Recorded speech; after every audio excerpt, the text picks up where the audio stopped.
The Great Depression of 1929, when America shot themselves in the foot. World War I was a bloody conflict, marked in history as the first time the world engaged in warfare on an unprecedented scale.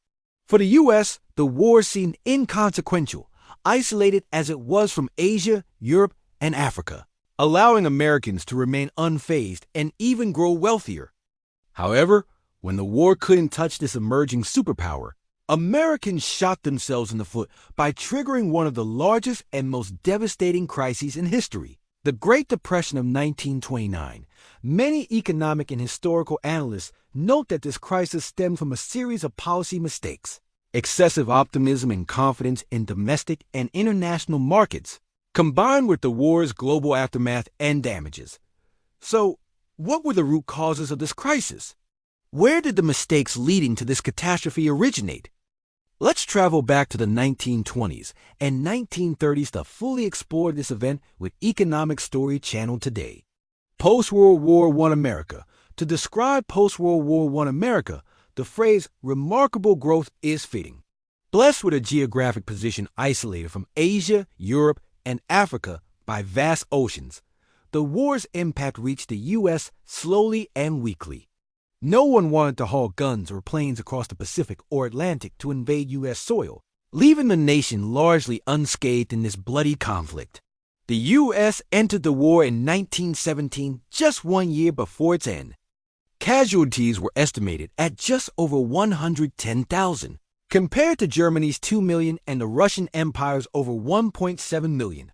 Moreover, the U.S. served as the largest arsenal for the Allies, riding the war's wave with every grenade, rifle, and bullet supplied.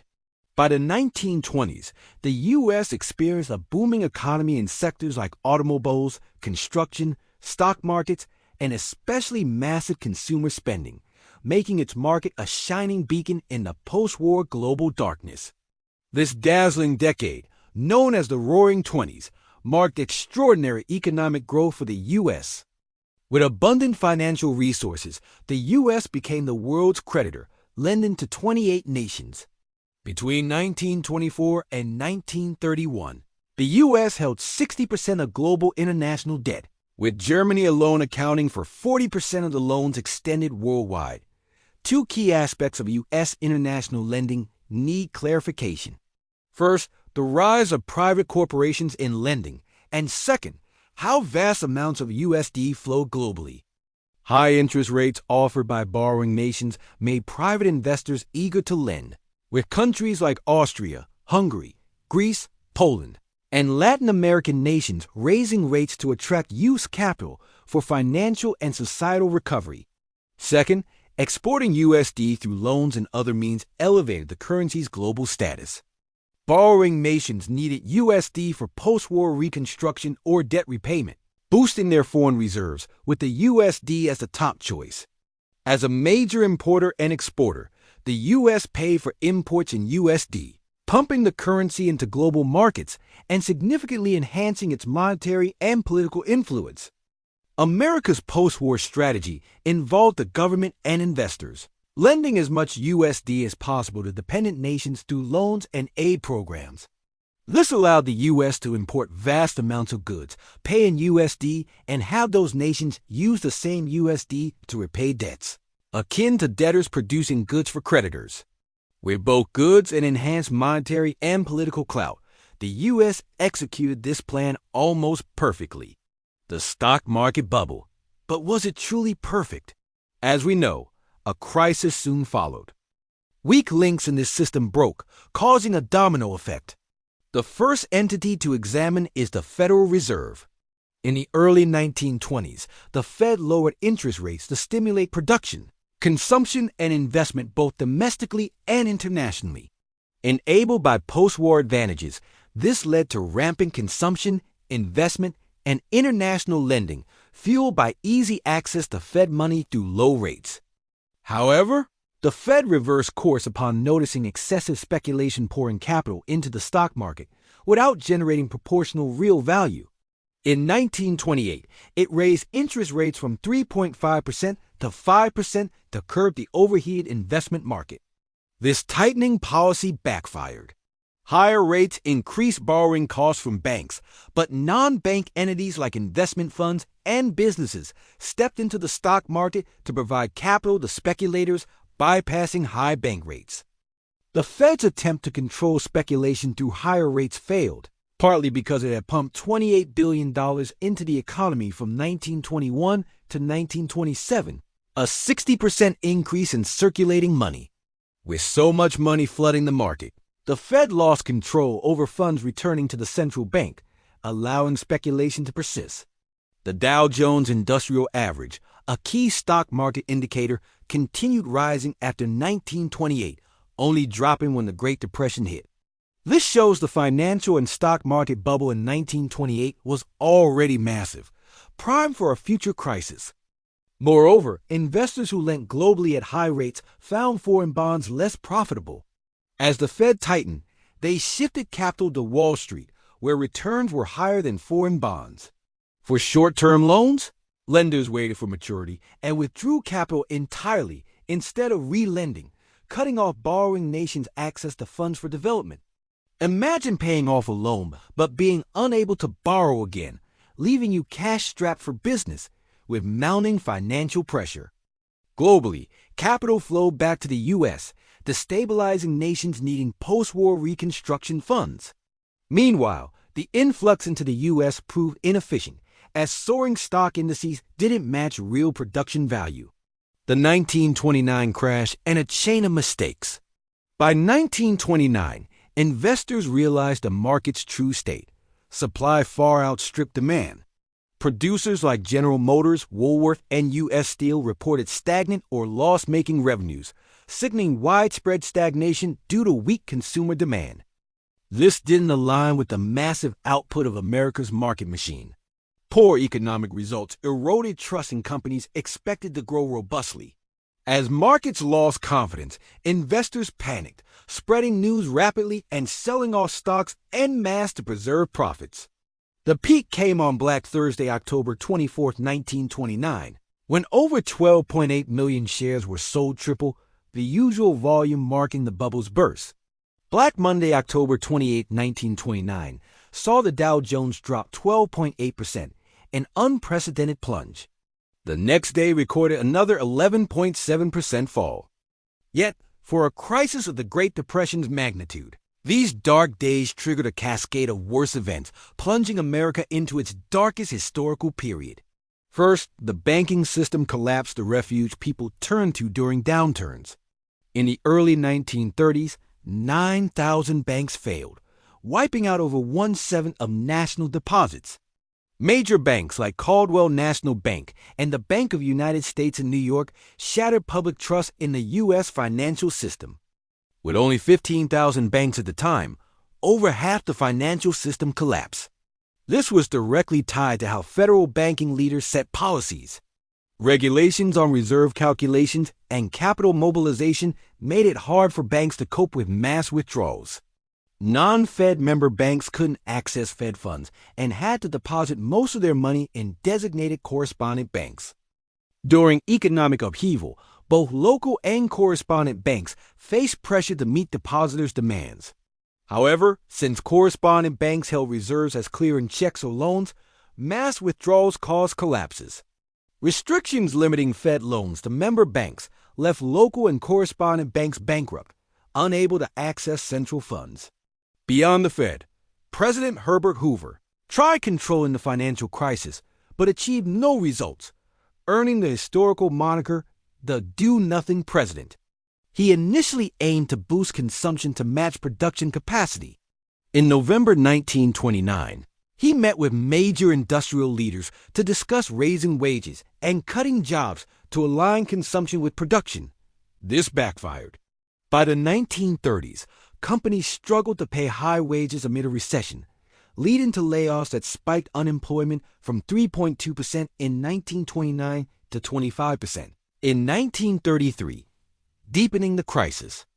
To protect the financial system ravaged by bank failures, Hoover launched the Reconstruction Finance Corporation in 1932, a $2 billion effort to aid failed banks from 1930. Federal spending surged 42%, but economists deemed it inefficient, failing to address unemployment or corruption. Hoover's campaign was seen as both late and wasteful. Domestically, the U.S. also sabotaged its international trade. Over 1,000 economists urged Hoover to veto the Smoot-Hawley Tariff Act, but he didn't. This act raised tariffs on over 20,000 imported goods, skyrocketing their prices. Intended to shield U.S. industries, it instead inflated goods prices, froze U.S. companies' production due to scarce imported materials, and triggered retaliatory tariffs from at least 25 countries like Canada, Germany, and the UK. These nations isolated the U.S. by taxing its exports. U.S. exports plummeted from $7 billion in 1929 to $2.5 billion in 1932, and imports dropped nearly threefold from $5.9 billion to $2 billion. Globally, trade suffered as countries traded tariffs, clogging the world economy. The global market shrank 65% between 1929 and 1934. Hitting multinational corporations and firms reliant on imported materials, leading to inefficiencies and layoffs, fueling the crisis's high unemployment. A new tariff law on July 12, 1934, eased trade, bringing positive impacts to U.S. and global commerce. The New Deal and World War II, America's salvation. After Hoover's term, Franklin D. Roosevelt took office, pulling America from the mire with the New Deal, a bold economic and financial revolution. In its first phase, the Emergency Banking Relief Act and the Banking Act of 1933 led to the 1933 bank holiday, closing all banks to halt mass withdrawals, with Roosevelt promising to reopen them once stabilized. This proved correct. The financial system stabilized, and the Federal Deposit Insurance Corporation was established to oversee reserves, deposits, and bank assets, ensuring deposits against bank failures. Beyond finance, the Federal Emergency Relief Administration provided over $500 million to rebuild and operate states and cities. The Civil Works Administration laid the groundwork for job-creating projects during the first recovery phase. The Securities Act of 1933 protected the U.S. market from volatility and economic shocks. The second New Deal phase introduced the National Labor Relations Act, stabilizing the labor market and laying the foundation for U.S. labor laws. It allowed private sector workers to form unions for collective bargaining or strikes against employers. The Social Security Act of 1935 rebuilt social welfare, providing aid to the elderly, unemployed, and disabled, improving living standards and reducing inequality. These were among many laws stabilizing the economy. By the late 1930s, the U.S. gained opportunities to supply weapons and materials to the Allies, boosted by the 1941 Lend-Lease Act. This spurred U.S. factories to produce for both domestic and Allied needs. The peak came after Pearl Harbor on December 7, 1941, when the U.S. entered World War II. Military spending and labor demand surged to meet the government's need for millions of military assets. This slashed unemployment from nearly 14% in 1940 to 1.9% in 1943. The massive military spending and Allied weapons demand pulled the U.S. from the Depression's final sluggish phase. However, the idea that World War II saved the U.S. from the Depression is relative. During the war, the U.S. wasn't much better off. Unemployment fell because over 16 million Americans, including the jobless, enlisted and were no longer counted as unemployed. In reality, businesses faced labor shortages and production pressures as workers became soldiers. Taxes rose, but living standards plummeted as revenue went to war, not welfare. Foreign investment dropped from $17.9 billion to $5.7 billion between 1940 and 1943. Non-military production, consumption, and other sectors remained nearly paralyzed. Yet, reactivating the workforce and resuming global trade through wartime arms sales provided funds to operate and recover post-war, spurring growth. Conclusion: the Great Depression was a unique and unprecedented financial crisis in U.S. and global history. Few imagined the healthiest nation during World War One could fall so swiftly due to misguided central bank and government policies. Federal Reserve Chairman Ben Bernanke later admitted the Fed's error in raising interest rates too early.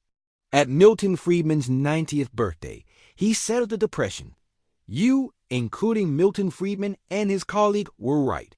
We caused the Great Depression. We're sorry, but thanks to you, we won't let it happen again."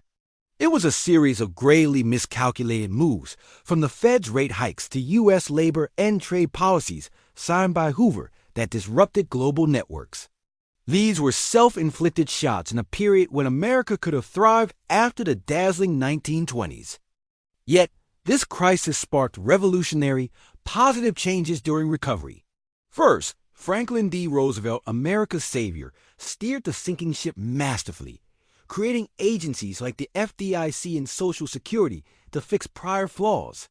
He leveraged World War II to stimulate the economy through production and conscription, setting the stage for future presidents. Public trust in him was so great that he was elected 4 times, the longest-serving U.S. president, ending his career only at his death in 1945. He's hailed as one of America's greatest presidents. The 1930s were when history forged a hero for America. We hope you enjoyed this content. Don't forget to like, share, and subscribe to support Economic Story Channel. If you like such content, comment and share your thoughts so we can discuss more economic stories together.